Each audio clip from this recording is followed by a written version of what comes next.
Nginingitian na lamang ni Nardo ang mga salitang naririnig mula sa mga kapwa niya binata. Kahit na nakakaramdam siya ng pangiinsulto ay tinatanggap na lamang niya.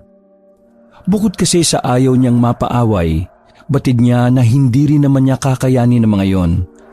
Lalo na si Ping, ang tumatayong leader ng mga nambubuli sa kanya. Mabuting tao naman si Nardo. Sa katunayan, sobrang sipag at maunawain niya. Kahit kailan, hindi siya nagreklamo sa buhay na meron siya. Buong puso niyang niyakap ang buhay na hindi papangarapin ng kahit na sino. Barumbado ang kanyang ama, palaging naglalasing, at higit sa lahat ay nagsusugal pa. Sa kanilang dalawang magkapatid, siya pa ang laging napag-iinitan ng ama. Kamukhang kamukha raw kasi niya ang kanilang nanay na naghanap ng ibang lalaki. Sa loob ng 1 linggo, 2 hanggang 3 beses siyang nakakatikim ng sampal sa kanyang ama. Minsan suntok. Madalas ay wala namang matinong dahilan. Naiisip na nga lang ni Nardo na parang manhid na ang kanyang katawan. Ganon din ang kanyang isip sa kakaintindi sa lahat ng nangyayari sa buhay niya. Nandito na naman tong maitim na to. Oh. Tingnan nyo, parang kanino. Nagtawanan sila Ping at ang mga kasama nito. Isang pilit ng ngiti lang ang pinakita ni Nardo.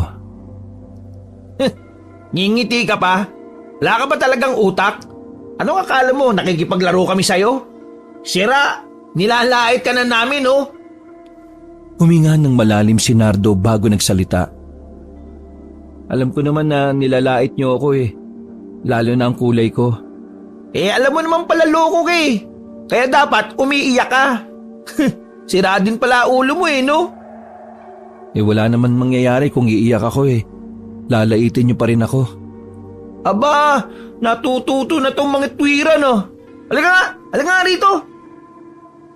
Sa pilitang hinila ni Ping ang kwelyo ng damit ni Nardo. Padabog nitong binalandra si Nardo sa gilid ng nakaparadang truck. Malakas na ang loob mo na sumagot-sagot ah. May pagyayabang ka na ba ha? Wala naman akong pinagmamayabang eh. Tumugon lang ako sa mga sinasabi mo.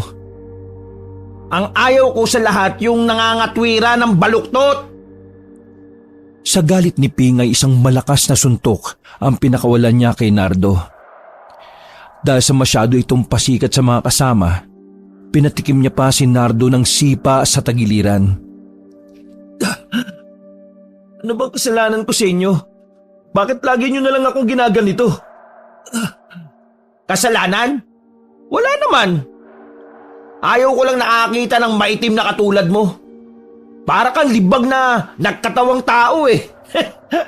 Alam ko na, kung merong Nardong putik, ha? Sa pelikula, di ba? Ikaw, Nardong libag! Muling naghari ang mga nakakainsultong tawa ng mga binatilyong yon. Darating ang araw, kakarmahin din kayo. Darating ang araw at lalapit din kayo sa akin para humingi ng tulong. Aba, nagsalita pa talaga? Kung tumahimik ka na lang kaya, ha? Natigilan si Ping sa gagawin niya sanang pagsampal kay Nardo nang biglang may lalaking sumalag ng kanyang kamay. Napatingin si Ping sa lalaki. Nakita niya ang matangkad at medyo may kalakihan ng katawan. At sa unang tingin pa lang, mukha ng maangas at talagang pumapalag. Hoy! Sino ka naman? Baka hindi mo gusto yung kapag nagpakilala ako sa'yo. Aba, isa ka pa? Akala mo natatakot ako sa katawan mong... Tumba kagad si Ping nang sapukin siya ng lalaki diretso sa kanyang muka. Mabuti na lang at nasalo siya ng kanyang mga kasama. Sa susunod, kung mambubuli kayo, dapat pumili kayo ng taong pumapalag, katulad ko. Nang amban pa sila Ping ng lalaki, ay nagmamadali ng makaalis sa mga yon. Para mga pusang natataranta. Agad din namang bumangon ng binatang si Nardo. Lumapit siya sa lalaki para magpasalamat. Maraming salamat sa ginawa mo. Ano nga palang pangalan mo? Ben. Ben ang pangalan ko. Ben? Maraming salamat uli, Ben, ha? Bakit hindi ka lumalaban? Hindi mo dapat hinahayaan ng ibang tao na apihin ka. Kasi ayaw ko lang talagang mapaaway eh. At saka kapag lumaban ako sa kanila, di ba parang katulad na rin nila ako? Hindi. Ang tawag doon, pagtatanggol sa sarili.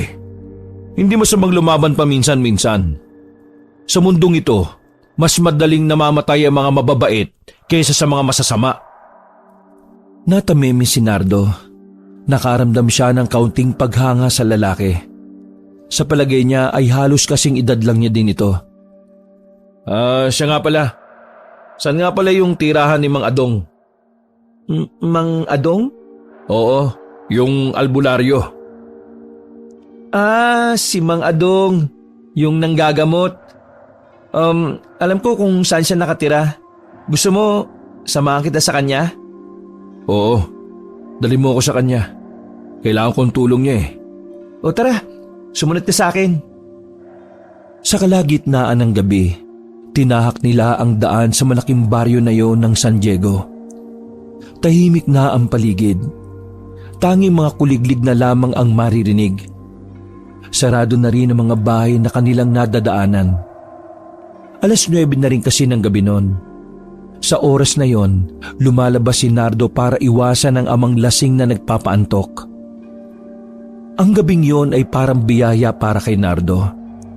Pakiramdam niya kasi, magiging kaibigan niya ang lalaking si Ben. Makalipas lang ng halos 10 minutong paglalakad, narating na nila ang bahay ni Mang Adong.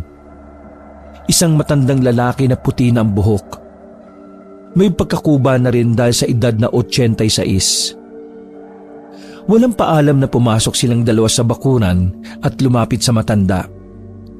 Huminto naman muna si Mang Adong sa pagdidikdik ng kung ano. Kinausap nito ang 2 binata. Anong kailangan nyo't na parito kayo ng 10 oras ng gabi, mga iho? Hindi na po ako magpapaligoy-ligoy. Kailangan ko ang tulong ninyo. Ang nanay ko nagkasakit dahil sa aswang.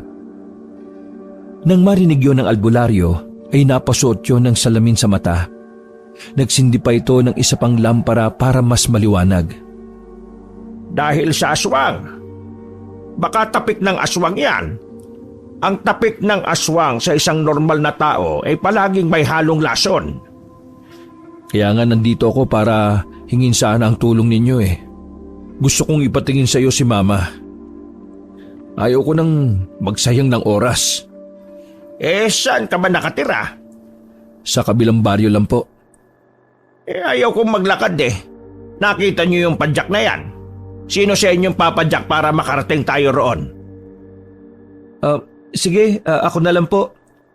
Teka. Bakit ba nagdurugo yung labi mo? Sinapa ka ba? Hindi po. Binubuli siya ng mga lalaki tapos hindi mo lang siya lumalaban eh. Diyos ko po. Halika nga muna. Lagyan ko lang ng gamot yung sugat mo at aalis na rin tayo. 10 minuto lang ang nakalipas at nalagyan na rin ng paunang lunas ang pumutok na labi ni Nardo.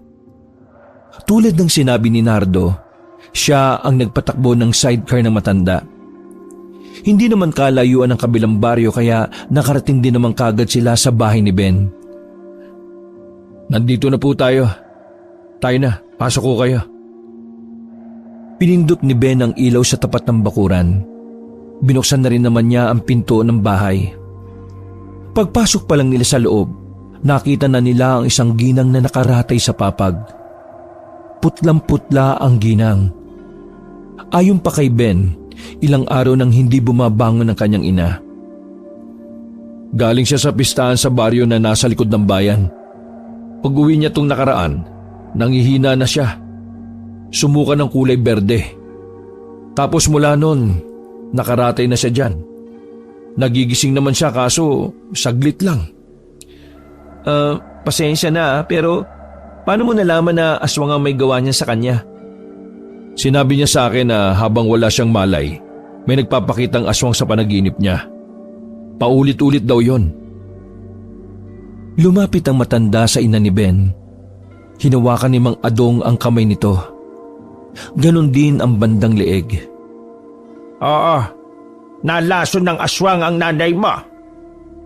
May paraan po ba para maligtas si Mama?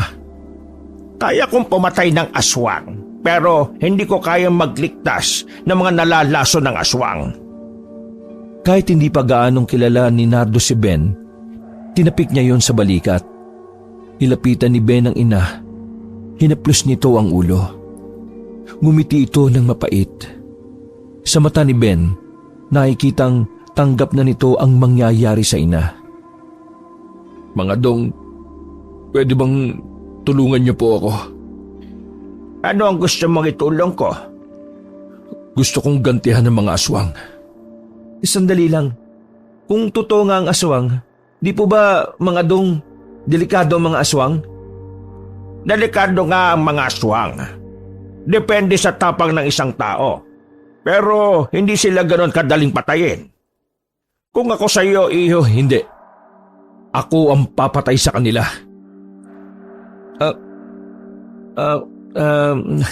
Ben, kumalma ka muna. Huwag kang gagawa ng desisyon kapag nag-uumapaw ang emosyon mo.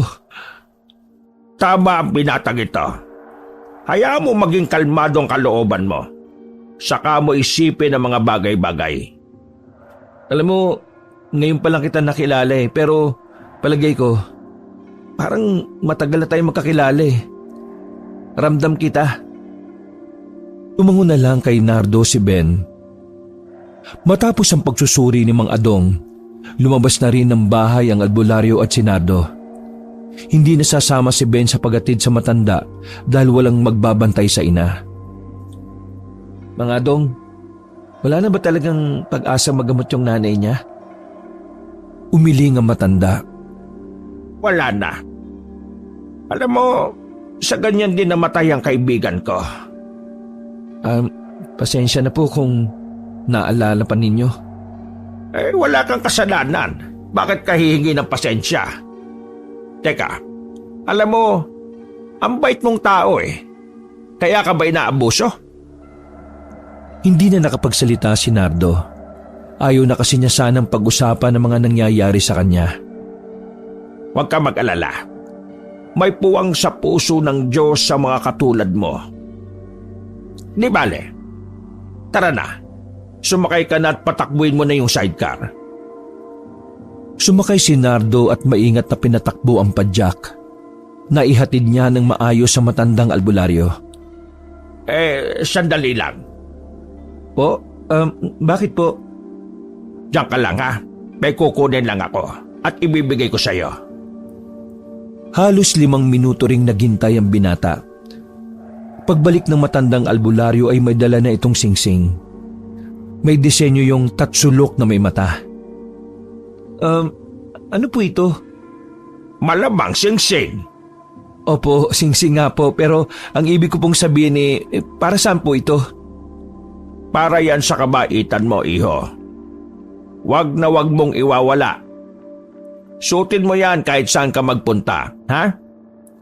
Kasi alam mo, iho, mabuti kang tao. At ikaw ang pinili ng may kapal. Naglakad na papasok ng bahay ang matanda. Naguluhan si Nardo sa kanyang narinig pero sinuot niya pa rin ang singsing. Ayos to Itong unang beses na nagkaroon ako ng singsing.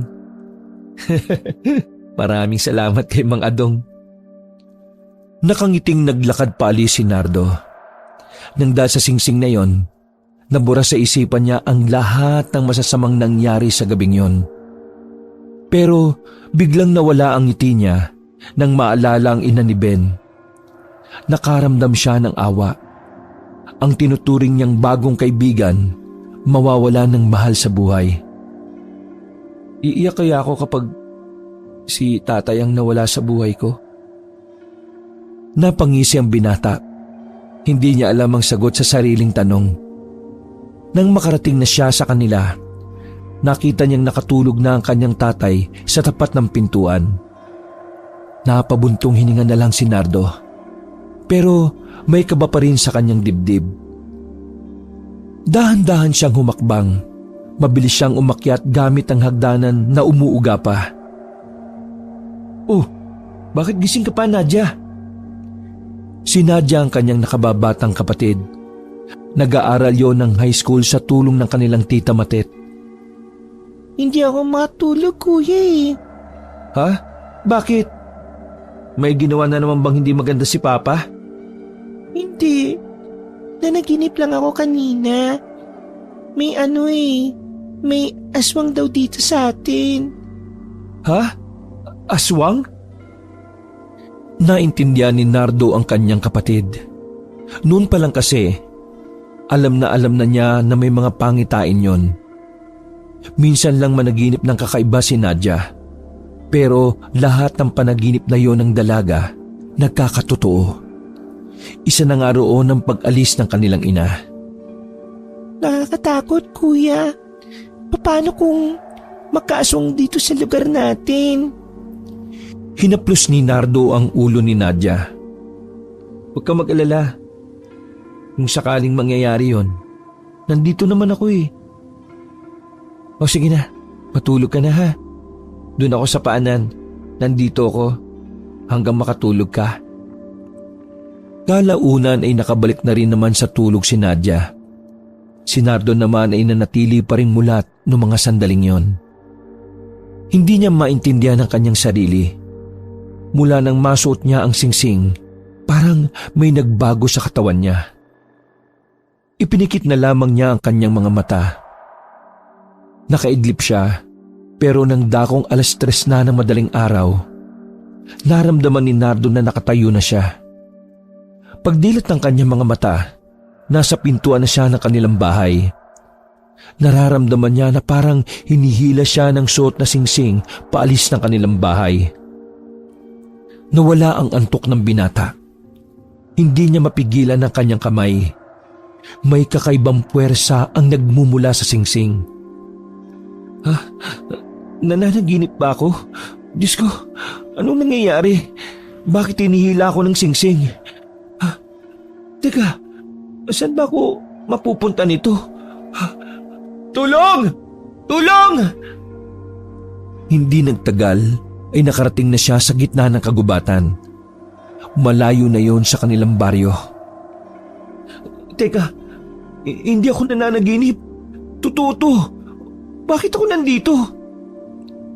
Kakatras ni Nardo ay may natapakan siyang bakal. Pagkapa niya ay bahagya niya yung naangat. May lagusan sa ibaba. Ha? Teka, ano to? Tunnel? Ayaw sanang bumaba ni Nardo doon, pero bigla na lang siyang hinila ng singsing. Nahulog siya sa baba. Nagulat siya nang biglang lumiwanag ang paligid. May nagsindi ng malaking gasera. Ha? Tunnel nga? Pero teka, ayoko! Walang niya! Sunod-sunuran na naman siya sa singsing hanggang sa marating na niya ang dulo. Ang parte kung saan may mga nakadikit na armas sa pader. May baril, itak, kutsilyo, punyal at kung ano-ano pang panlaban. Sa gitna noon ay naroon si Mang Adong, malapad ang ngiti na matanda. Sumenyas yun sa kanya na lumapit siya. Naiilang namang sumunod ang binata. Mang Adong, ano pong ginagawa niyo dito? Akala ko po tulog na kayo. Kasi sabi niyo 'di ba, magpapahinga na kayo. At saka, anong meron sa singsing na ito? Dinala niya ako dito. May kapangyarihan ba ito? O baka may kaluluwa lang talaga na kumakalatad sa akin papunta dito? Natawa si Mang Adong sa sunod-sunod niyang tanong. Bakit po kayo natawa? Seryoso po ako, Mang Adong. Nakakatakot tong singsing na binigay niyo sa akin. Parang may sariling utak eh. Ang singsing na yan ay isang anting-anting. Ho? Anting-anting? Ano bang meron sa anting-anting? Proteksyon, pangontra, at kung ano-ano pang makakapagligtas sa iyo. Anong gagawin ko ngayon? Ikaw ang magiging tagapagtanggol. Pinili ka ng Diyos. Ako? Bakit ako? Hindi ko nga magawang labanan si Laping eh. Tapos ako? Dahil busilak ang puso mo. Napasuyod ng tingin si Nardo sa mga kagamitang nakasabit. Namamangha siya pero nagtataka rin. Yung mga armas na yan, para saan po yan? Ang mga gamit na yan ang mga magagamit mo kapag nagsimula ka na sa misyon. Hala? Misyon? Bakit po may misyon? Sa inyo na nga lang po itong singsing. Hindi ko po kaya yan. Nardo, hindi ka pipiliin kung hindi mo kaya. Pero tuwang nga po ako eh. Lumapit ang matanda at hinawakan ng kaliwa niyang dibdib. Eto, gamitin mo ang puso mo. Mas makapangyarihan ang sigaw ng puso kesa tapang ng isip. Huminga ng malalim si Nardo. Sinampal niya saglit ang sarili sa pag-aakalang siya ay nananaginip talaga. Pero hindi. Ang mga nangyayari ay totoo. Sa mga susunod na araw, ihanda mo ang sarili mo. Nauna nang naglakad na matanda. May pinasukan yung pinto sa pader. Hindi alam ni Nardo kung saan ang punta nun. Basta umalis na lang din siya roon. Hindi niya alam ang kanyang gagawin. Tumakbo siya pabalik ng kanilang bahay. Kaso, nang dumating siya, gising na ang kanyang ama. Nakahawak sa sentido. Halatang masakit ang ulo. Agad na umandar ang kaba sa sistema ng binata. Aalis na sana siya pero uli na. Nakita na siya ng amang si Brusco. Hoy, ikaw nga! Lumapit ka nga dito! Marahang lumapit ang binata. Bawat takbang ay tila ba bigat ang kanyang paa. Anong oras na ba? Madaling araw na! Bakit ka mawala rito, ha? Tingnan mo! Walang pagkain, no? Agad na humataw ang malapad na palad ng kanyang ama. Sa hindi na lamang dahilan, si Brusco pa ang nasaktan sa ginawa niya. Parang mababali ang kamay ng kanyang ama dahil sa lakas ng pagkakasampal. Habang si Nardo, parang wala man lang naramdaman. Akala nga ni Nardo ay hindi tumama ang sampal ni Brusco. Aray, napakabwisit ka talaga kahit na kailan. Ang tigas ng mukha mong hinayupa ka. Buwisit ka! Hinawakan ni Brusco si Nardo sa damit. Ibabalibag sana nito si Nardo pero laking pagtataka nilang pareho nang hindi mabuhat ni Brusco ang anak. Bakit ang bigat mong siraulo ka? Po, hindi ko po alam. Wala po akong alam. Hinawakan pa siya ng ama sa paa. Pero kahit na anong hila ang gawin ng kanyang ama, ay walang nangyayari. Sobrang bigat ni Nardo. Pero para kay Nardo, ay hindi naman. Ano ka ba? Bakit hindi kita mabuhat? Baka gutom lang kayo kaya kayo nanghihina. Maging si Nardo ay nababahala na rin sa nangyayari. Napagod na lang ang ama ni Nardo na si Brusco sa pilit na pagbuhat sa kanya. Nagmukhang tanga lang ang manong sa pinaggagawa. Sa inis ay pumasok na lang ulit ng bahay ang manong at natulog. Naiwan namang nagtataka si Nardo. Napapatingin siya sa singsing. Sa puntong yon, alam na niya kagad na kakaiba ang singsing. Hindi ito pangkaraniwan. Pero palagay niya rin ay makabuluhan talaga ang dahilan kung bakit nasa kanya yon. Kinabukasan, pasikat na ang araw nang ihatid ni Nardo ang kanyang kapatid sa sakayan ng tricycle. Kuya, kumain ka sa tamang oras ha. Huwag mo ko isipin. Sapat ang baon na bigay ni tita para sa maghapon. Oo na, ako nang bahala sa sarili ko. Mag-ingat ka sa pagpasok ha. Bago umalis ang kanyang kapatid na si Nadia, ay kumaway at kumindat pa yon. Malapad ang ngiti ng binata nun dahil alam niyang nasa maayos na kalagayan si Nadia. Pero habang naglalakad pa uwi, nawala ang kanyang ngiti nang makasalubong na naman niya ang grupo nila Ping. Ay, tingnan mo nga naman. Kaya aga-aga meron kaagad akong mapagkakatuan ah. Lalagpasan na nga lang sana ni Nardo ang mga yon, pero bigla na lang siyang hinawakan sa damit. Marahas siyang hinila pabalik. Alam mo, kapag nakikita talaga kita, para ako nakakakita ng naglalakad ng chocolate. Marunong ka bang maligo? Bakit parang buong katawan mo puro libag? Ang itim mo kasi.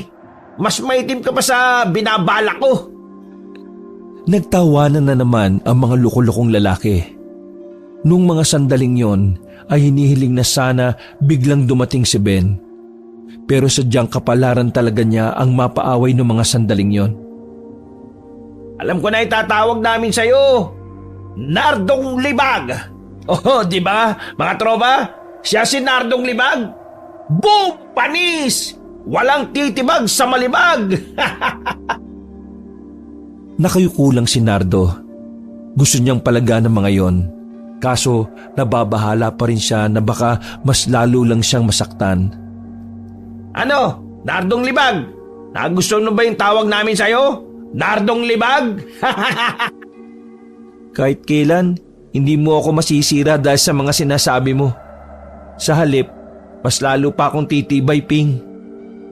Huminto sila Ping sa tawanan. Unti-unting naglaho ang malapad nilang mga ngiti. Otomatikong nagsara na naman ang kamao ni Ping.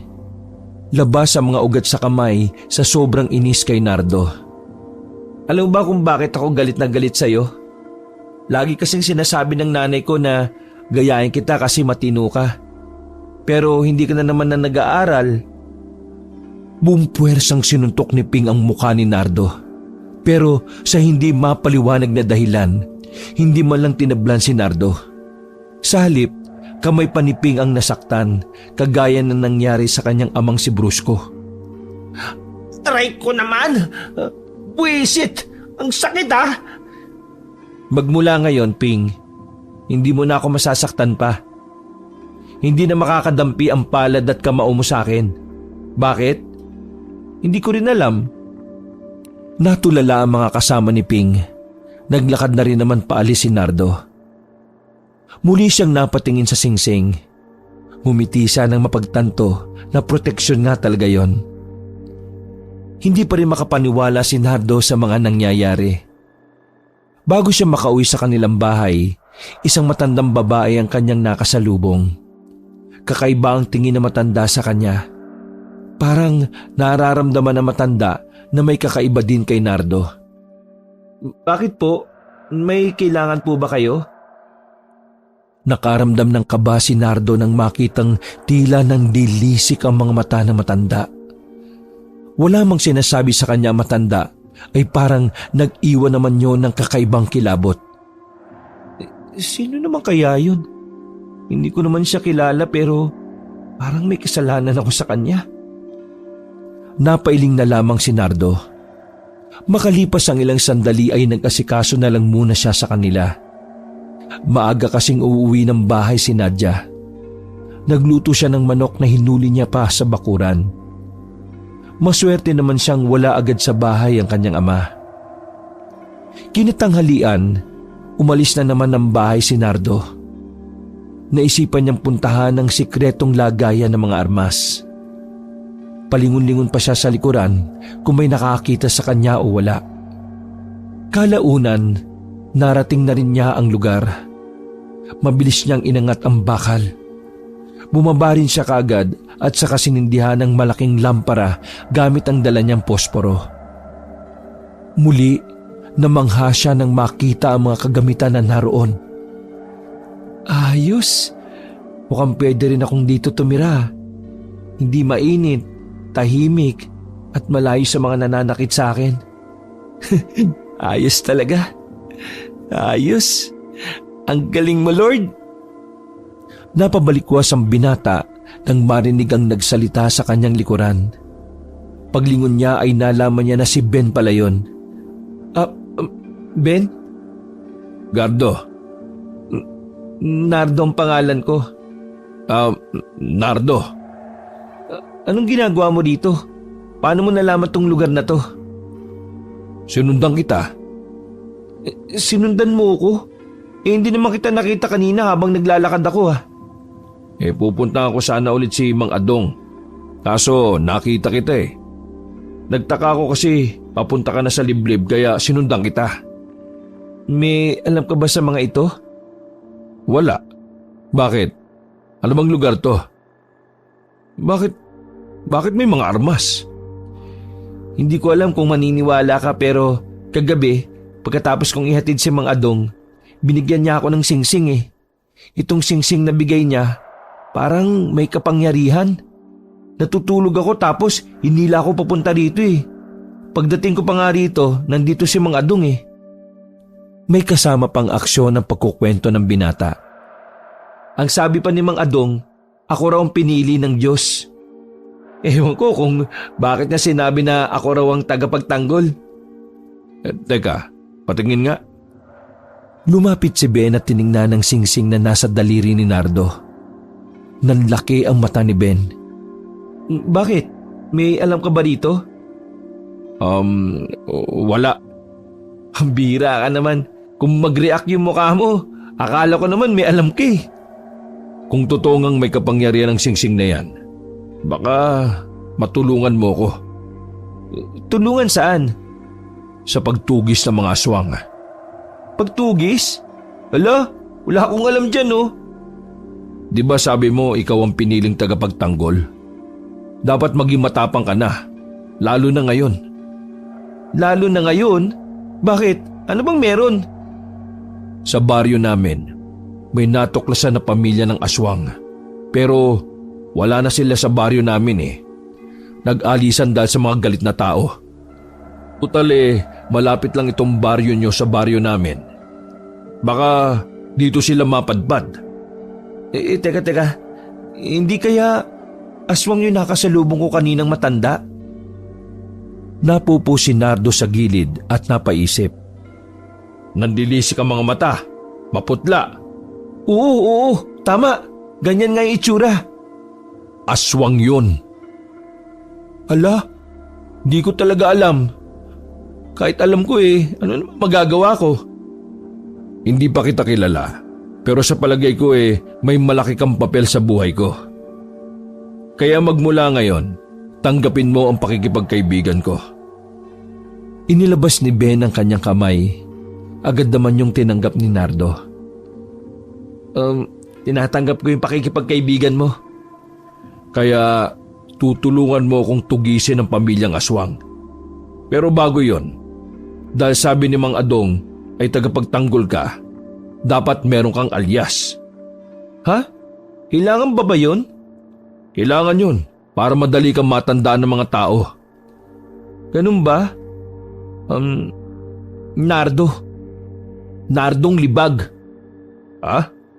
Nardong Libag? Ang bantot naman ang pangalan na naisip mo. Bakit Nardong Libag? Kasi maitim ako. Mukha raw akong libag na nag-anyong tao.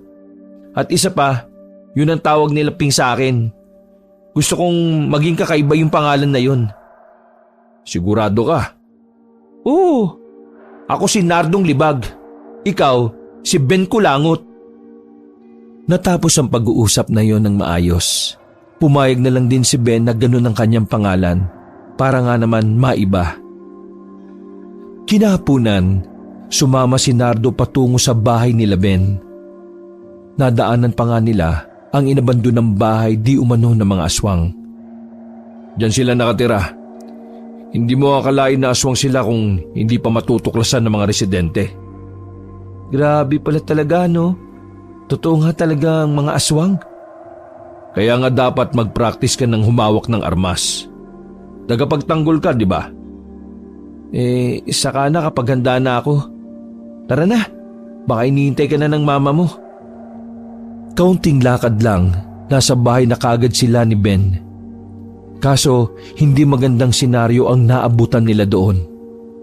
Paglapit ni Ben at Nardo, napansin nilang hindi na humihinga ang ginang. Tuluyan na itong binawian ng buhay dahil sa laso na gawa ng aswang. Kalmadong niyakap ni Ben ang kanyang ina. Naiyak na lamang ito ng mahina.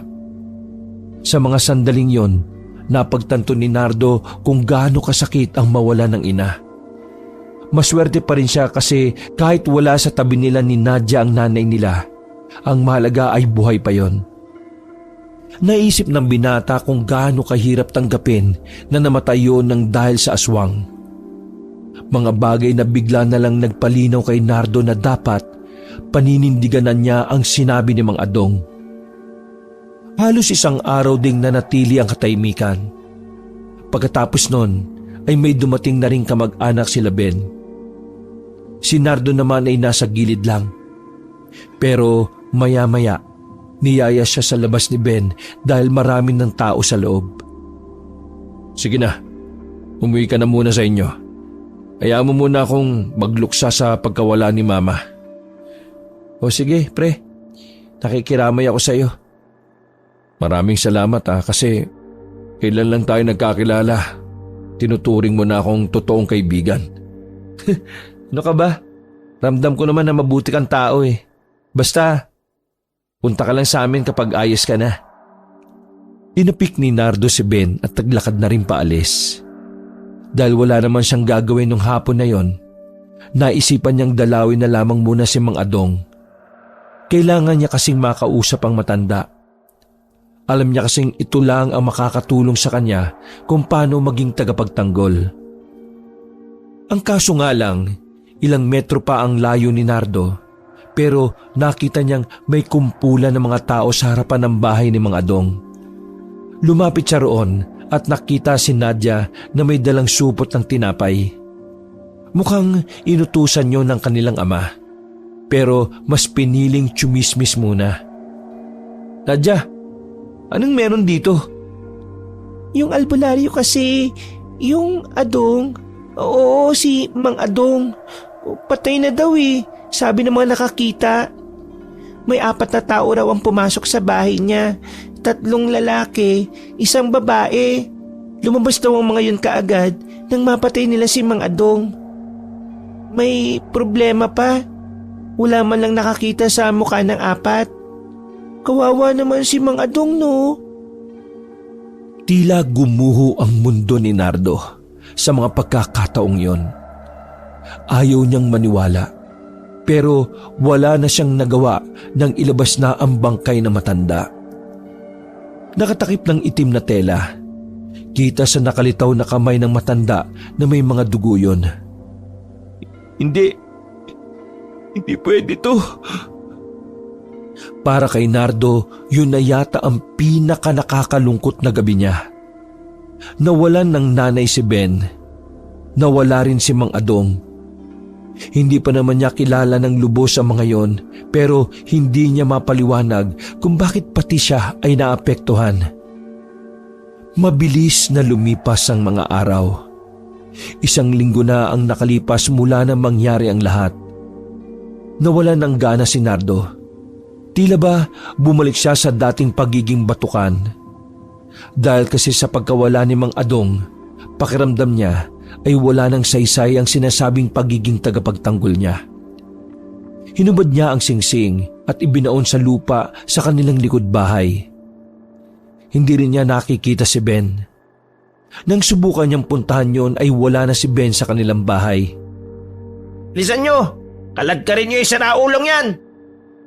Nung gabi ng Miyerkules, kinaladkad siya nila Ping patungo sa liblib na lugar.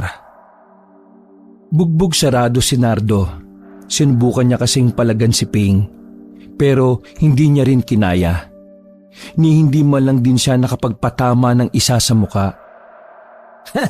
Tingnan natin ang tapang mo ngayon, Nardong Libag. Ngayong gabi, ililibing ka namin ng buhay. Tama na, pakiusap. Hayaan niyo na lang ako. Hayaan? Kapag hinayaan ka namin, baka magkuskus ka ng libag. Pakiusap, gusto ko bang mabuhay? Mabuhay? Hindi no, ililibing kita ng buhay. Para hindi na ako ikukumpara ng nanay kong tanga sa isang katulad mong talunan at lampa. Biglang natawa si Nardo. Bagay na mas lalong nakapagpainit ng ulo ni Ping. Bakit ka tumatawa ha? Anong nakakatawa? Sinabunutan ni Ping si Nardo at sapilitang iniharap sa kanya. Alam mo ba kung bakit ka kinukumpara ng nanay mo sa akin? Nakatkim ng suntok sa mukha si Nardo. Dahilan para bumagsak siya sa lupa. Pero kahit na ganon, hindi pa rin nagpatinag ang binata. Bumangon pa rin ito habang tumatawa. Hindi pwedeng ikumpara ang dalawang diamante kasi pareho naman silang mas mahalaga. Mas mahal, wala silang pagkakaiba. At saka sabi mo, kaya ikinukumpara na lang ng nanay mo ang diamante sa panghilig na bato. Panghilod ni Nardong libag sa libag niya. Galit na galit si Ping. Pinagtatatadyakan nito si Nardo sa katawan hanggang sa mapahiga na ito. Kapal ng mukha mong insultuin ako ha. Tignan nating tapang mo. Bumunot na ang binatang si Ping ng mahabang kutsilyo. Nagulat ang mga kasama nito sa kanyang gagawin. Lalapitan na sana ni Ping si Nardo para saksakin. Nang bigla namang may mga dumating na aswang. 4 na aswang na nakapalibot sa kanila. 2 agad sa mga kasama ni Ping ang nakuha ng mga aswang, habang iba naman ay nagtakbuhan. Hinawakan ni Nardo ang paa ni Ping para hindi ito makatakbo. Takot na takot ang mukha ni Ping dahil maging ito alam din ang tungkol sa mababangis na aswang. Oo, saan ka pupunta? Sabay tayong mamamatay. Ano ka? At isa ka buang! Sinipa ni Ping ang kamay ni Nardo at natataranta itong umalis. Naiwan si Nardo mag-isa. Hindi na siya makagalaw. Nakita na lang niya na may aswang na sa harapan niya. Tumutulo pa ang laway nun sa kanya. Dito na pala ako matatapos. Napapikit na lamang ang binata at tuluyan ng nawalan ng malay. Pagkagising ni Nardo, nakabalik na siya sa kanilang bahay. Nakahiga siya sa papag. Nasa gilid niya ang ama na nagyoyosi. Naroon din si Nadia at si Ben. Paggalaw niya ay naramdaman niyang nagsakita ng mga sugat niya sa katawan. Baligbasa, lampa. Hindi marunong pumalag. Kaya yan, bugbog si tanga. Asa ka pang re-resmakan ko mga bumugbog sa'yo? Bahala ka sa buhay mo. Matuto kang lumaban. Lumabas ng bahay ang ama nila at padabog pang isinarado ang pinto. Ganun ba talaga ang tatay mo? Kanina pa ako nagtitimpi eh. Hayaan mo na lang. Hindi ko na nga yan pinagpapapansin dito eh. Pasalamat ka, buhay ka pa. Buti nagpunta ako sa inyo kagabi. Naabutan ko itong maganda mong kapatid. Sinabi niya na kasama ka raw nung Ping. Kaya naginala na ako kagad eh. At sa awa ng Diyos naabutan kita. Yung mga aswang. Nagawa kong maitubo yung isa. Tinira ko ng palaso. Kuya, totoo ba talaga yung mga aswang na yan? Yung mga kaibigan kasi ni Ping, usap-usapan ngayong umaga na natangay daw ng aswang. 2 nakuha ng mga aswang sa kanila. Nadia, huwag mo nang intindihin yun. Pre, kalat na sa baryo nyo ang nangyari. Kaya dapat may alam din ng kapatid mo. Hindi ko kayang tumayo, Ben. Kunin mo yung singsing. Ha? May halaman kami sa likod. Nasa paso na kulay pula. Nandun, nakabaw ng singsing.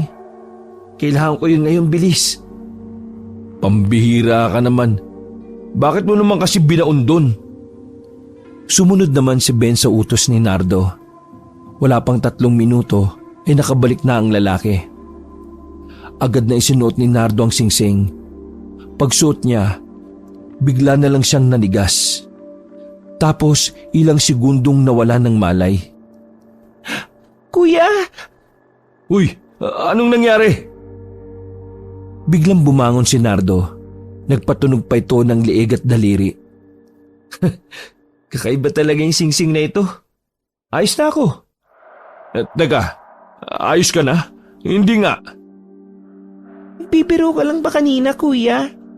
Nadia, dito ka lang ah. Wag na wag kang lalabas sa gabi. May pupuntahan lang kami ni Ben. Ha? Magpapagabi ka, kuya? Uy! Wala nang nagawa ang dalaga. Lumabas na ng bahay si Nardo na parang hindi man lang nabugbog.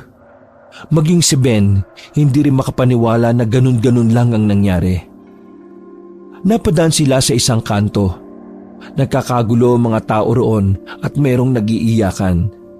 Sa palagay ni Nardo, magulang ng isa sa mga kasama ni Ping ang mga umiiyak. Buti nga sa kanila. Sana lahat na lang sila nilapa eh. Tara na, sisimulan ko na maging Nardong Libag. Paninindigan mo talaga yung pagiging Nardong Libag na yan ha? Nagtungo sila sa taguan ng mga armas. Nung puntong yon, nararamdaman na ni Nardo na talagang kailangan na niyang panindigan ang misyon. Na talagang kailangan na niyang harapin ang masasamang elemento. Kagaya na lamang ng aswang. Sinubukan nila ang mga gamit na naroon. Nagsanay si Nardo kahit wala na si Mang Adong na dapat sanay tagasanay sa kanya. Hindi naging madali para kay Nardo ang pagsasanay. Mangmang siya sa mga bagay na yon kaya sobrang nangapa siya. Sa sobrang pagiging abala sa pagsasanay, hindi na niya napapansin na isang buwan na pala ang nakalipas. Kahit na papaano, may mga natutunan na rin naman siya sa gabay ng singsing. Libro lang rin ang pinagbasihan niya sa bawat galaw at paggamit ng sandata. Pero masasabi niya na rin kakayanin na rin niyang harapin si Ping, lalong-lalo na ang mga aswang. Gabi na noon, magkasama lang si Nardo at Ben sa taguan ng mga armas. Tinawag nila ang lugar na yon bilang lunggaan. Pre, handa ka na ba sa mga mangyayari? Oo, handa na ako. Mukhang kayang-kaya ko na.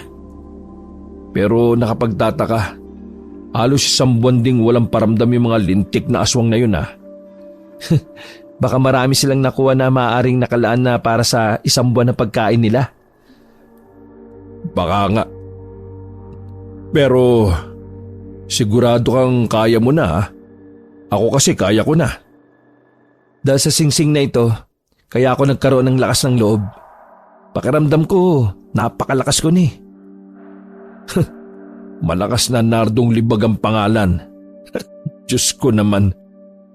Di baguhin mo rin yon, gawin mong Ben Tumbling. Ano ako, gaya-gaya? Anong gusto mo? Ben Tukmol? Dami mong alam.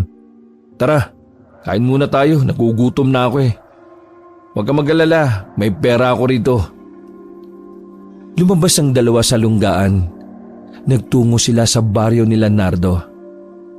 Sa ganung oras ay bukas pa ang lugawan na malapit sa bungad ng baryo. Kakaunti lang taong naroon, kaya naman agad na rin silang pumwesto. Lumingon si Nardo sa gilid ng maramdaman na parang may nakatingin sa kanya. Nakita niya matandang babae na nasa kabilang lamesa. Nag-iisa lang yon. Hindi na sana papansinin ni Nardo nang bigla niyang napagtantong pamilyar yon sa kanya. Tumayo ang matanda at dali-daling umalis. Hoy! Saan ka pupunta? Hoy! Bigla kasing tumayo si Nardo. Sinundan nito ang matanda hanggang sa makarating na sila sa kalsada na wala ng katao-tao. Naman, bakit ka ba bigla-biglang umaalis? Wala yung matanda. Ha? Sino bang matanda yon? Yung matanda kanina sa lugawan. Yun yung sinasabi ko sa yung nakasalubong ko dati. Yung nandilisik yung mga mata. Yung aswang. Lintik, nasa na? Papatayin ko yon. Tara, hanapin natin. Hinanap ng dalawa ang matanda. Sumuot na rin sila sa gilid hanggang sa makarating na rin sila sa gubat. Kahit madilim, nararamdaman ni Nardo na may ibang naroon bukod sa kanilang dalawa. Si Nardong Libag to! Lumabas ka na sa pinagtataguan mo! Alam kong nandiyan ka lang! Nakarinig na lang sila ng may hinang tawa na parabang nagpipigil. Lumabas ang matanda mula sa malapad na katawan ng puno. Agad namang nabuhay ang galit at puot sa kalooban ni Ben. Galit na galit ito. Gustong-gusto niyang maiganti ang ina. Nardong Libag. Nardong Libag, matanda ka na nga, bingi ka pa. Bagay na bagay sa iyo ang pangalang Nardong Libag dahil sa itim mong yan. Kahawig mo yung ilalim ng kaldero. Ang daldal mong matanda ka. Manahimik ka dahil ngayong gabi, mamamatay ka na. Tumawa ng nakakaloko ang matanda. Epektibo ang pangaasar ng matanda dahil nanggagalaiti na si Ben. Lason? Sa narinig na yun ni Ben ay naisip niya agad ang nangyari sa kanyang nanay. Lason? Ikaw ang aswang na nanlalason? Usay mo. Tama ka ng sinabi. Hindi na nagpapigil pa si Ben. Dumukot ito ng baril na galing pa sa lunggaan. Pinagbababaril ni Ben ang matanda. Kinabigla nila ang pambihirang bilis ng pagkilos ng matanda. Nakaiwas yun agad at nakaakyat sa mga puno. Pre, hindi ka dapat lumapit sa kanya. Malalasong ka rin. Wala akong pakialam. Ang malaga sa akin ay mapatay ko siya. Makinig ka, pre. Mawawala ng saysay ang lahat ng paghihirap natin kung mamamatay ka lang. Mag-isip ka ng maayos. Dumiskarte ka. Hindi mo ako maintindihan dahil hindi naman ikaw nawala ng mahal sa buhay. Kaya hayaan mo ko. Hindi ko inaakala na mas matigas pa sa bato yung ulo mo. Bigla na lang lumitaw ang aswang sa likuran. Hahawakan na sana ni Ben pero bigla na lang itong sinalag ni Nardo. Nahawakan ni Nardo ang kamay na matanda. Walang ano-ano'y sinampal niya ng malakas sa matanda. Mataas ang paggalang ko sa matatanda pero hindi sa mga aswang. Nakakatawa ka. Dahil wala kang alam na malalason ka na rin. Hindi ka nakakaintindi, no? Sinabi ko sa iyo ako si Nardong Libag. Hindi ako tatabla ng lason mo. Kahit anong dikit mo sa akin, kahit tsakapin pa kita sa leeg, hindi tatalab sa akin yan. Ha? Hindi makamalola ka. Nagpalit na ng anyo ang matandang aswang. Lumitaw ang malapad na pakpak nito at mahahabang kuko. Kinalmot nito si Nardo at tinamaan ng binata sa dibdib. Pero hindi yun ininda ng binata. Alis dyan, pre! Babarilin ko na! Bago pa makalabit ni Ben ang gatilyo ay naitulak na siya ni Nardo. May dinurang likido kasi ang aswang at siguradong makakalason yun kay Ben. Nagmamadaling nilapitan ni Nardo ang aswang. Pinuntahan niya yon sa likuran. Buong puwersa niyang binali ang pakpak ng aswang. Pagkatapos noon, sinakal niya ang matanda gamit ang kanyang braso. Ben! Bilisan mo! Tumayo si Ben at agad na tinutok ang baril sa aswang. Sa wakas, maigaganti ko na rin ang nanay ko! Pinaputukan ni Ben ang aswang at tinamaan yon sa ulo. Tumagos ang bala kaya natumba din si Nardo sa likuran. Pero agad din naman itong tumayo. Nardong Libag to, pre. Hindi ako tatabla ng bala. Sinuri nila kung humihinga pa ang aswang. Laking pasalamat ni Ben nang malamang patay na ang matanda. Buwisit ka. Namatay ka ring hinayupa ka. May iba pa, pre. Yun ang mas paghandaan natin. Dahil natiti ako na kapag nalaman ito ng ibang aswang, magagalit sila at manggugulo sa mga tao. Sa mga sumunod pang mga araw, mas lalong nagamay ni Nardong Libag ang kanyang kakayahan. Natuklasan niya na tinatablan siya ng kalmot ng aswang, kaya naman kahit may tuturing na immortal ang sarili sa ibang aspeto, ginagawa pa rin ni Nardo para mag-ingat sa bawat lakad niya. Dahil sa mga sunod-sunod na pagpuksa ni Nardo sa mga aswang, nakarating na sa mga residente ang kanyang mga ginagawa. Kaya ang iba sa mga yon ay tinuturing na siyang bayani. Nakilala ang kanyang pangalan na Nardong Libag. Hindi naman matanggap ni Ping na ang pang-iinsulto niya kay Nardo ay napakinabangan pa ng binata.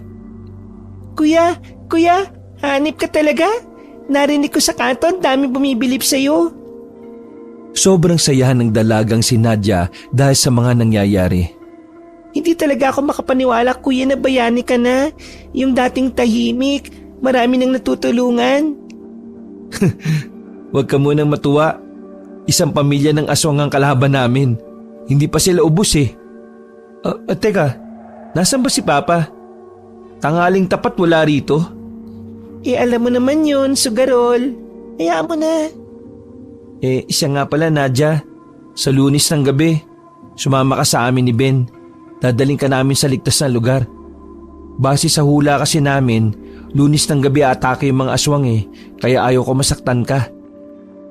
Sumang-ayon na lang ang dalaga. Hindi rin naman kasi lingid kay Nadia kung gaano kadelikado ang mga aswang. Mga ilang sandali, lumabas si Nardo ng kanilang bahay para bumili ng tinapay. Bawat madaanan niya ay sinisigaw ang Nardong libag. Nakakatawa man pakinggan pero yun ang tumatak sa mga tao. Masaya ang kalooban ni Nardo. Dahil sa loob ng mahabang panahon, saka lamang niya nakuha ang respeto na pinapangarap niya. Pagdating niya sa bakery, nakita niya roon si Ping. Kakaunti na lang silang magkakasama dahil nabawasan ng 3. Tulad noon, wala pa rin pinagbago ang ugali ni Ping. Sira ulo pa rin at mayabang. Tingnan mo nga naman. Nandito na ulit yung libagin oh. Anong tingin mo sa sarili mo? Bayani? Nag-iilusyon ka. Sadyang mga baliw lang mga tao rito. Masyadong nagpapaniwala sa peking pagpapakabayani mo. Yang singsing? Yan ang pinagmamalaki mo? Baka mumurahin lang yan. Hindi na sana yung papansinin ni Nardo ngunit hinaltak ng lalaki ang kanyang damit. Ping, ayaw ko ng gulo. Paano kung gusto ko? May magagawa ka? Malakas na hinila ni Ping ang kwelyo ni Nardo. Hindi pa man nakakaamba si Ping, sinakal na ni Nardo ang binata at saka binalibag patungo sa tambakan ng mga bote. Nagulat ang mga natitirang kasama ni Ping. Pambihira ang ipinakitang lakas ni Nardo. Dahilan para mamangha ang karamihan sa mga nakakita. Nardong libag ka talaga! Kumuha si Ping ng isang bote at marahas na lumapit kay Nardo. Pinagpapapalo niya si Nardo ngunit hindi man lang umaalis ang binata sa kanyang kinatatayuan. Inawat na lang si Ping na mga kasama niya. Wisit ka! Wisit! May araw ka rin sa akin!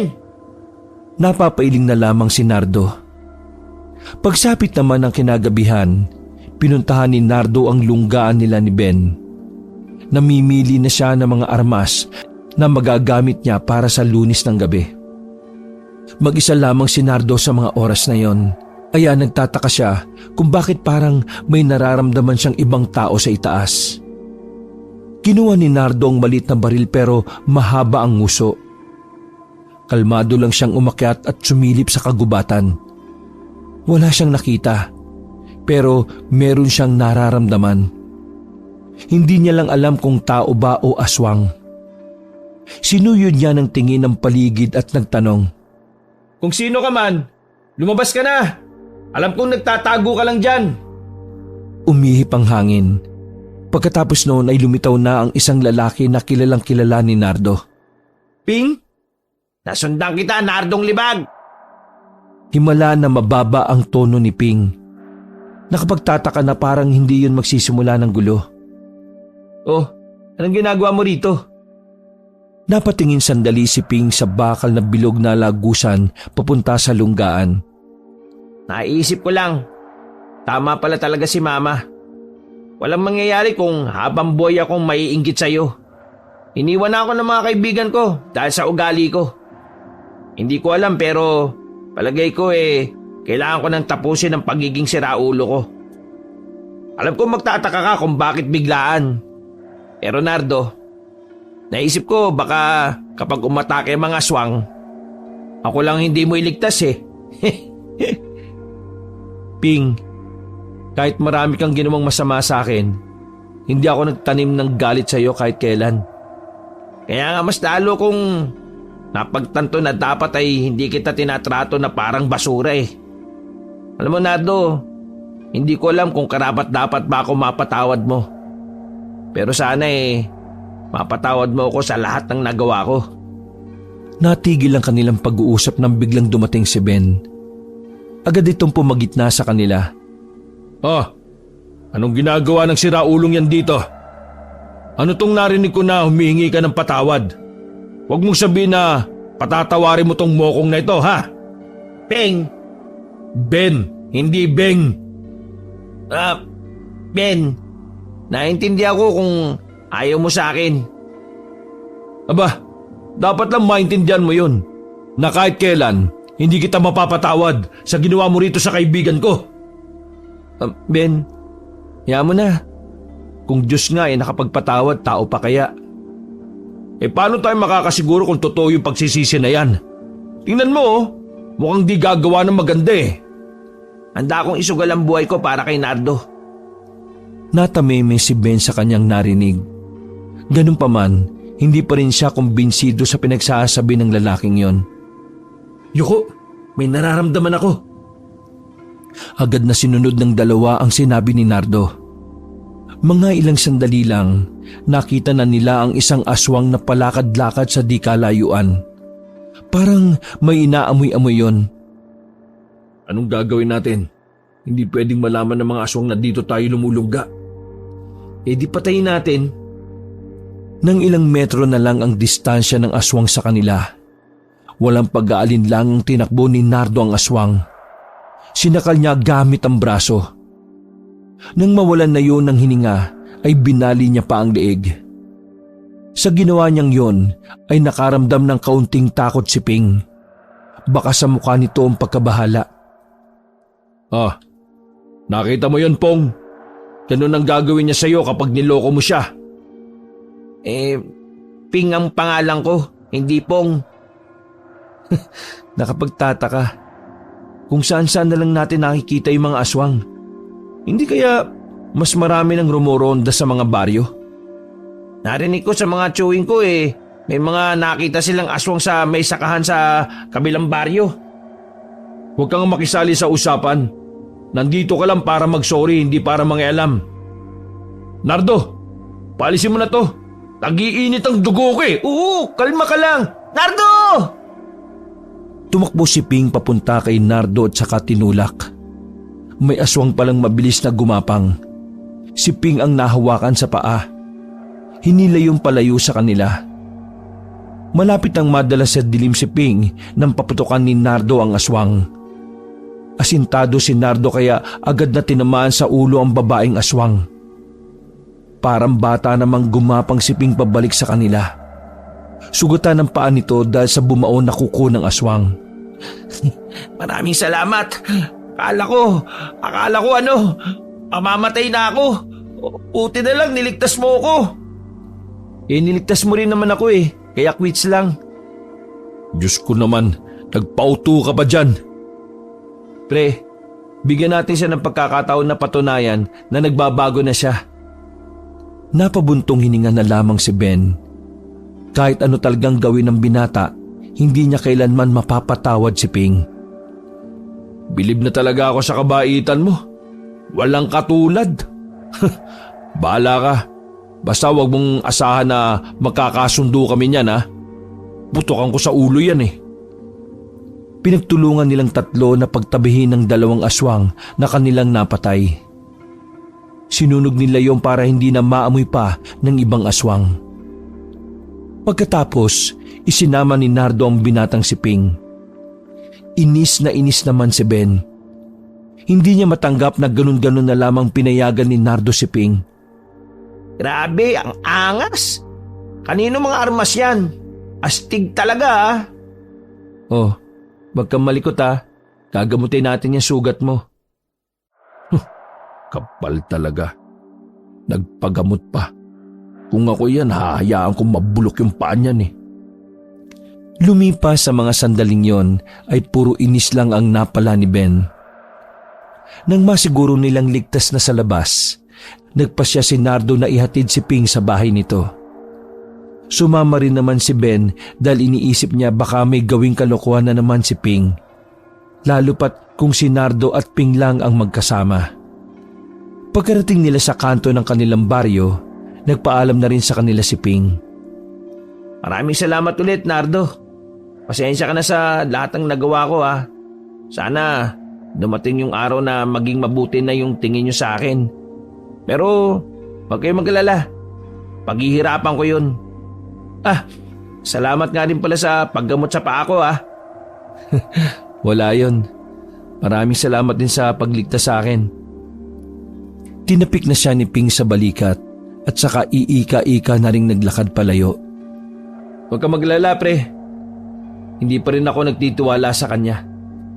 Walang tiwala? Pinapasok mo nga sa lungga natin? Doon nga natin malalaman kung talagang nagbago na siya. Ang tao minsan, lumalabas ang tunay na kulay kapag nakakita ng armas. We, totoo ba talagang hindi ka pa nagtitiwala? Kilala ko si Ping. Mga bata pa lang kami, si Raulo na yan. O paano? Uwi na ako. Pre, pwede ba muna ako sa bahay nyo? Ha? Bakit? Gusto kong makita yung kapatid mo Visit ka, umuwi ka na. Nagpapahinga na yung kapatid ko. Sige na. Uy, sandali. Nauna nang naglakad si Nardo at hindi na nilingon ng kaibigan. Agad siyang nakarating sa kanila. Pagdating niya roon ay naabutan niyang kumakain ng amang si Brusco. Tumingin yun sa kanya. Wala na sa kilos ng ama na magawang saktan siya. Mula kasi nang mapilayan ng kanyang ama sa kamay, hindi na yun umulit pang manuntok.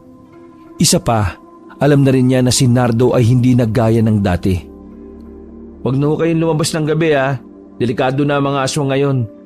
May napatay kaming 2 aswang kanina Diyos, kung makapagsalita to parang totoong may pakialam sa akin Pa, kahit wala kayong ginawang maganda sa akin mula nung umalis si Mama, atay pa rin ang tingin ko sa inyo. Huwag kayong mag-alala. Hindi ko hinihiling na ituring niyo akong anak. O sige na, matutulog na ako. Umalis na sa taas si Nardo. Naiwan namang napanganga na lamang si Brusco sa kanyang narinig. May kung anong konsensya ang kumikirot sa kanyang puso. Kinaumagahan, binulabog na naman ang kanilang baryo ng napabalitang maraming hayop na namatay. Ang sabi ng karamihan, walang ibang gagawa nun kundi ang mga aswang. Kuya, gising! Uy! Oo, bakit ba? Natutulog pa ako Umatake kagabi yung mga aswang. Namatay yung mga baboy sa babuyan nila Aling Cheryl. Napabangon agad ang binata. Tila nawala ang kanyang antok. Nagmamadaling nagsuot ng damit ang binata. Tumakbo siya palabas ng bahay. Pagdating niya sa babuyan, naabutan niya na naroon na rin si Ben. Aswang ang gumawa nito. Sinakto siguro na nagpapahinga na tayo. Akala ko ba isang pamilya lang sila? Bakit parang ang dami naman nila? Kakapatay lang natin sa 2 kagabi Ito nga yung sinasabi ko. Dapat, bago sila makapambiktima, mahanap na natin silang lahat. Kailangan na natin magmadali. Hindi na ito biro. Habang nakikiosyoso sila roon, kinalabit ni Ben si Nardo at may tinurong tao na kahina-hinala. Naintriga din naman si Nardo. Mabilis niyang hinawi ang mga tao para puntahan yon. Isang lalaki na nakasombrerong bilog na itim. Sinubukang sundan ni Nardo ang lalaki, pero sa kasamaang palad, hindi na yon naabutan pa. Ano? Namukan mo ba? Hindi ko na nga naabutan Ang bilis, pero palagay ko, hindi basta aswang yon. Iba pakiramdam ko sa kanya Parang mas malakas ang aswang na yun. Tingnan mo, Beno, nagtatayuan mga balahibo ko. Kung magmasid kaya muna tayo sa lugar. Baka mamaya nandito lang pala sila sa paligid. Mas mabuti pa nga. Matapos ang kaguluhan doon ay naglakad-lakad ang magkaibigan. Noong oras na yon ay himalang hindi nila nakita si Ping sa daan. Naisip ni Nardo ang sugat ng lalaki. Kahit na hindi pa siya nagtitiwala roon, nag-alala pa rin siya sa paa ni Ping. Sadyang mabuti kasi talaga ang kalooban ni Nardo. Kahit lang mismong umaalipusta sa kanya ay inaalala niya pa. Makalipas ang halos 1 oras na pagronda, ay naisip nilang itigil na yon. Wala naman kasi silang nakikitang kahina-hinala. Pinagpatuloy nila ang pagronda hanggang sa sumapit ang gabi. Halos 2 araw nilang ginawa ang ganoong sistema. Sumapit na ang Lunes, hinanda na ni Nardo ang kanilang mga gagamiting armas. Nasa lunggaan na rin nila ang dalagang si Nadia. Yun ay para makaiwas ang babae sa maaring pag-atake ng mga aswang sa kanilang bahay. Nasa baryo na sila ng mga sandaling yon. Nililibot nila ang kasulok-sulukan ng bawat parte ng lugar.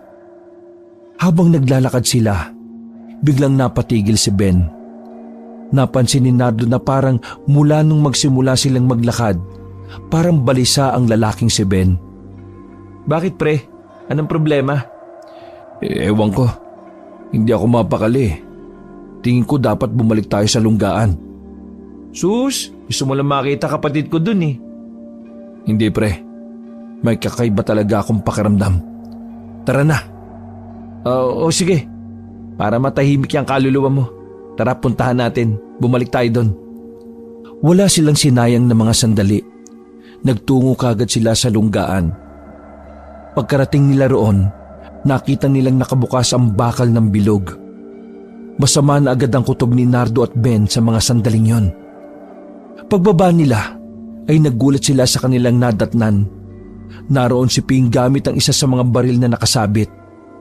Binihag nito ang babaeng si Nadia. Nakatutok ang dulong baril sa kanyang kapatid. Ping, anong ibig sabihin nito? Wala ka talagang utak ano? Hindi pa ba halata?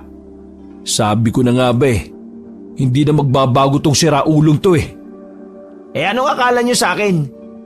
Tanga na makikipagkaibigan dyan sa Nardong libag na yan? Kadiri! Ang itim-itim! Pero alam mo, nagtataka rin ako eh.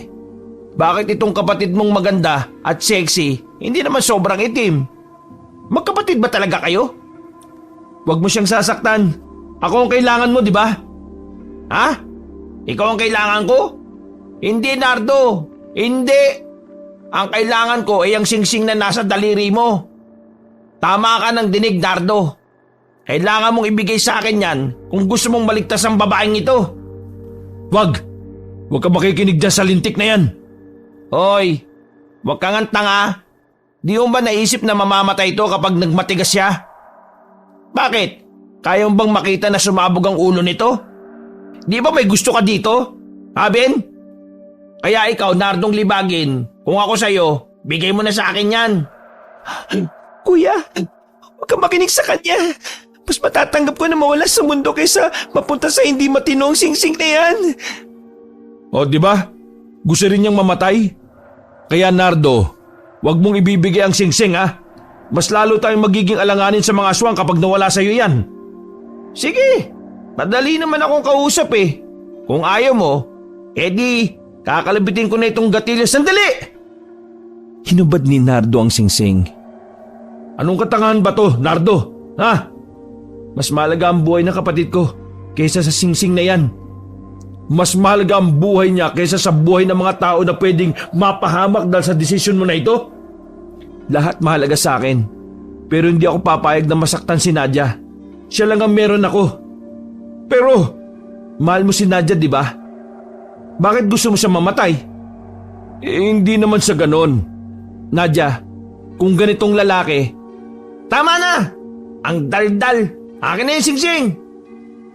Pakawalan mo muna si Nadia bago ko ibigay sa iyo to. Ano ko, tanga? Kaliwaan!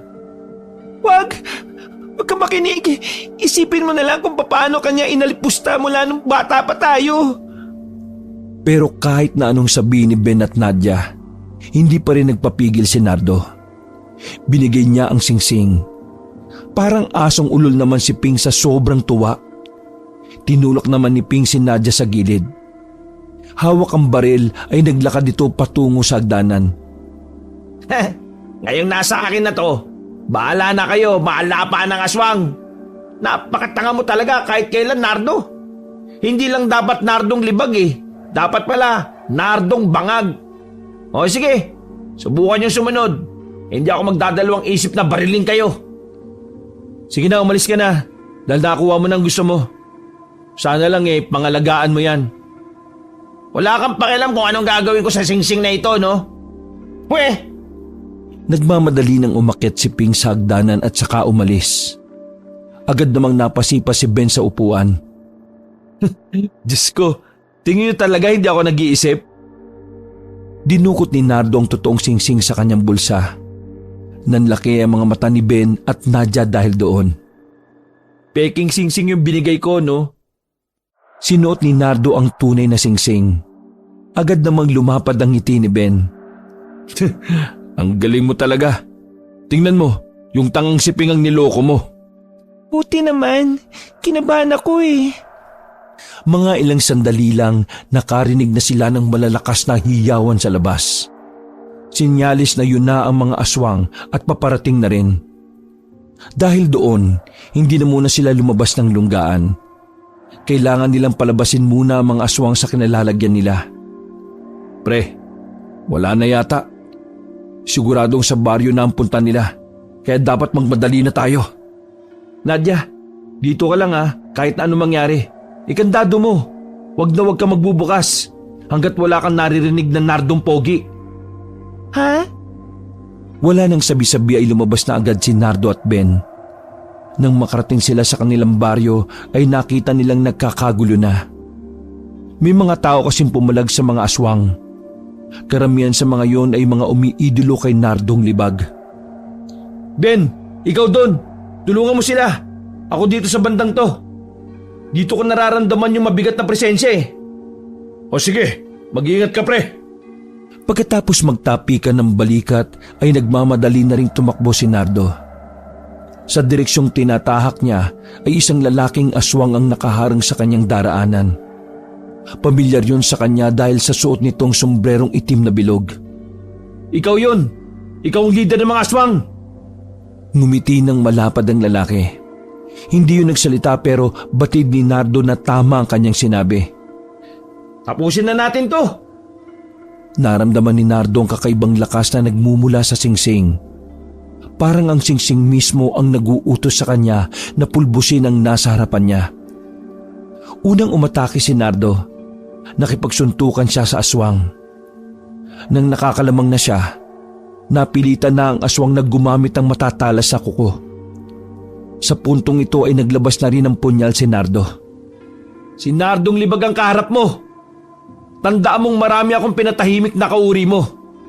Kaya hindi na naiiba ang paningin ko kahit na ikaw pa ang pinuno nila. Muling umatake si Nardo. Walang kahirap-hirap sa kanya ang ginagawa niyang pagsundot ng punyal. Tinatamaan ng aswang sa kung saan-saan. Dahilan para mapabagal niya ang kalaban. Ano ba? Nababagot na ako. Itatarak na sana ni Nardo ang punyal pero bigla na lamang nakailag ang aswang at siya naman ang nakalmot sa dibdib. Hindi niya yun naramdaman pero sumirit agad ang dugo. Naalala niyang tinatablan nga pala siya ng mga kalmot ng aswang. Napaatras si Nardo. Napailing dahil sa pagkadismaya. Ako naman, pambihira naman oh. Kapag bala ng baril hindi natalab, pero itong kalmot tumatalab. Hindi ako makapaniwala eh. Di bali, tapusin ko na to. Inilabas na ni Nardo ang mas mahabang patalim. Itak yun mula sa lunggaan. Inimbeses niyang hinagupit ang aswang. Hindi siya nahirapan sa isang yon dahil agad naman niyang napatay. Nagtaka nga siya kung bakit parang napakadali lang patumbahin ang isang yon. Nang tingnan niya si Ben, nakita niyang napatay na rin ni Ben ang aswang na kinakalaban nila. Bakit ganito? Hindi man lang ako nahirapan. Meron pa kaya kaming ibang kalaban na mas malala kaysa dito? Nardo! Nilibutan nila ang bombaryo. Napatay na nila mga aswang. Ben, masyado yata tayo nakatuon sa aswang eh. Anong ibig mong sabihin? Sobrang dali lang pala nilang tugisin. Malakas ang kutob ko na ang tunay nating kalaban dito ay... Napalingon silang dalawa sa isang kanto. Lumabas mula roon si Ping. Kasama nito ang ama ni Nardo na si Brusco na nakatali ang kamay. Kahit malaking tao ito, wala itong nagawa dahil sa nakatutok na baril ni Ping. Oy Nardo! Akala mo naisahan mo ko? Tanga! Hindi ako kasing katulad mo. Umabot ka na talaga sa puntong yan? Ano ba talagang kasalanan ko sa'yo, ha? Hindi mo alam kung anong pagkadismaya ko sa sarili ko nang dahil sa'yo? Lahat ng pagsisikap kong maging proud sa akin ng mga magulang ko, nababaliwala nang dahil sa'yo. Palagi ka nilang kinukumpara sa akin eh. Sa mata nila, ikaw ang laging mas magaling, mas mabait, mas matalino. Lalo na nang nakuha mo yung lintik na singsing na yan. Tiningnan ni Nardo ang kanyang ama. Hindi yun makatingin sa kanya ng diretsyo. Nahihiya ito sa dami ng nagawang pagkakamali sa anak. Mamili ka, Nardo. Itong tatay mo o yung singsing na yan. Mamili ka. Ayusin mo ha. Total, sirang-sira na ako sa pamilya ko dahil sa'yo. Papatayin ko na lang din tong tao na to kapag singsing na yan ang pinili mo. Pre, mas mahalaga ang buhay ng nakararami kaysa sa buhay ng taong walang ginawa sa'yo kundi saktan ka. Napatingin si Nardo sa singsing. Napangiti siya ng malapad. Palagay niya, tapos na ang misyon niya. Ibigay mo na sa akin yan. Nang sa ganun ako naman ang kilalaning bayani ng baryong ito. Sige, ibibigay ko sa iyo ito pero sana gamitin mo ito sa tama, ha? Uy, ano na naman to? Huwag mong sabihin peke na naman yan. Magtiwala ka sa akin, Ben. Wala kang pakialam kung saan ko yan gagamitin. Basta, ibigay mo sa akin ng totoong singsing ha. Hindi yung peke ha.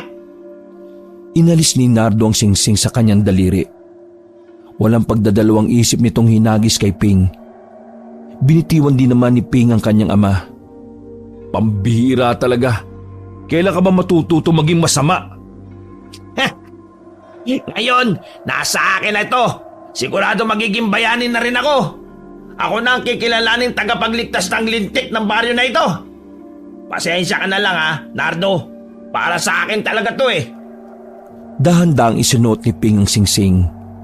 Mga ilang sandali lang ay bigla na lang itong nangisay na parang nakukuryente. Oh, anong nangyayari sa kanya? Umaalma yung anting-anting dahil hindi yung kinikilala nilang amo ang nagsuot. Tuluyan nang nawalan ng malay si Ping. Buhay pa naman yon pero hindi na rin makabangon. Napangiti na lang ng malapad si Nardo. Isang bagay ang kanyang napagtanto. Sa isip-isip niya, hindi aswang ang pinakakalaban niya, kundi ang kanyang sarili at ang mga kapwa niya rin tao. Napatingin na lang siya sa kalangitan. Alam niyang sinusubukan siya ng Diyos kung gaano niya kamahal ang kapwa nito tao at ang kanyang pamilya. Sinubok siya ng Diyos kung mananatili ba ang kanyang kabutihan sa oras na ipagkaloob sa kanya ang kapangyarihan.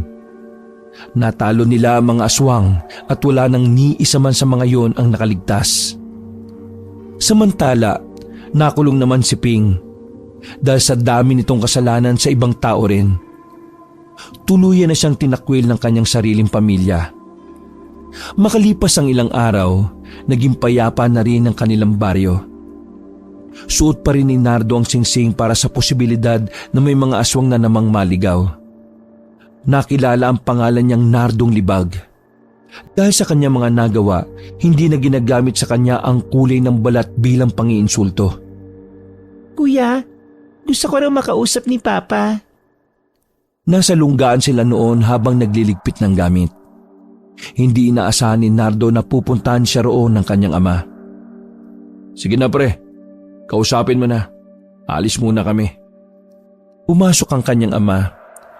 Nahihiya pa ngayon pero pinilit ng manong na makatingin sa mga mata ng anak. Nardo, gusto ko lang sanang humingi ng tawad. Alam ko, mahirap tanggapin pero sana naniniwala ka na magbabago na ako. Naging masama ako, tama. Naging masama akong ama sa'yo.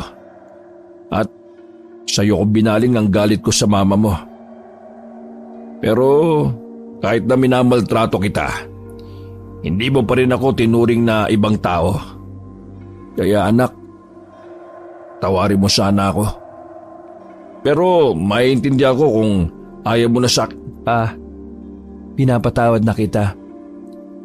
Nararamdaman ko ang sinseridad ninyo. At pa, wala akong ibang hiling. Kung gusto niyong makabawi, siguro Ang hiling ko lang sana alagaan niyo si Nadia, ang kapatid ko. Gusto kong maramdaman niya ang pagmamahal ng isang ama. Yun lang po sana ang hiling ko. Napakabuti mo talaga, anak. Ano ba kita naging anak, no? Sa loob ng mahabang panahon, sa wakas ay nadama na rin ni Nardo ang yakap ng isang ama. Naluha siya sa sobrang saya.